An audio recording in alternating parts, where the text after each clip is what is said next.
আজ 2-3 দিন ধরে লাগছে, গা জ্বর ঠান্ডি গলা মাথার নাকাতে পানি জ্বরের হানা না হয়। গত বুধবার হইতে জ্বর, তারপরে টনসিল বাড়ি গেছে, দুটা হাত থেকে বাইরে এসে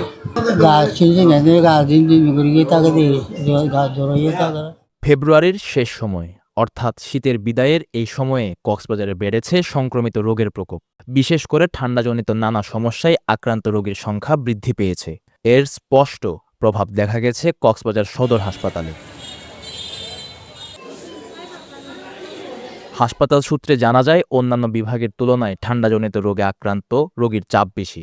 অধিকাংশ ক্ষেত্রেই শিশু ও বৃদ্ধরা ঠান্ডা, জ্বর, হাঁচি, কাশি এবং অপুষ্টিজনিত সমস্যায় ভুগছেন। অনেকেই কয়েকদিন ধরে ফ্লুতে আক্রান্ত হয়ে চিকিৎসা নিচ্ছেন। রোগীদের অভিভাবক ও স্বজনদের সঙ্গে কথা বলে জানা গেছে, আক্রান্ত ব্যক্তিদের পরিবারের অন্য সদস্য এবং আশপাশের বাসিন্দাদের মধ্যেও একই ধরনের উপসর্গ দেখা দিচ্ছে।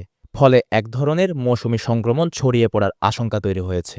হাত আর গ্যাস্ট্রিকের ব্যথা, কোমর দ্বারা ঠান্ডা তো গরম ইয়েন চলে প্রথম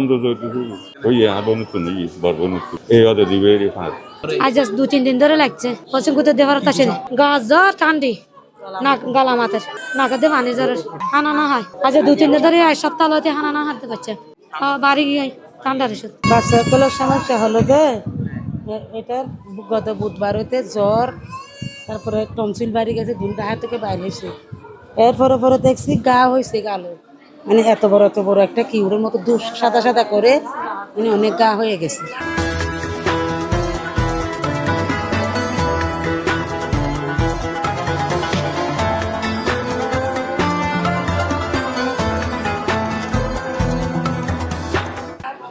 কিছু গিলতে পারে না, মানে আমি আর গ্রামের মধ্যে একটু জারাউরা করছি, জারাউরা করার পরে আজকে হাসপাতাল নিয়ে আসছি।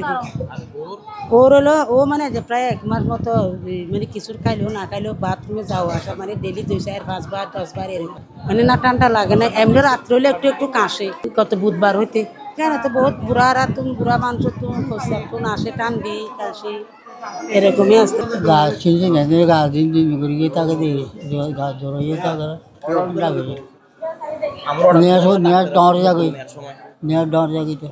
জেলা সদর হাসপাতালের মেডিসিন ও বক্ষব্যাধি বিশেষজ্ঞ ডাক্তার কবির আহমদ জানান, তাপমাত্রার তারতম্যের কারণে এ সময়ে শ্বাসতন্ত্রের সংক্রমণ, ফ্লু ও ডায়রিয়ার প্রকোপ বেড়ে যায়।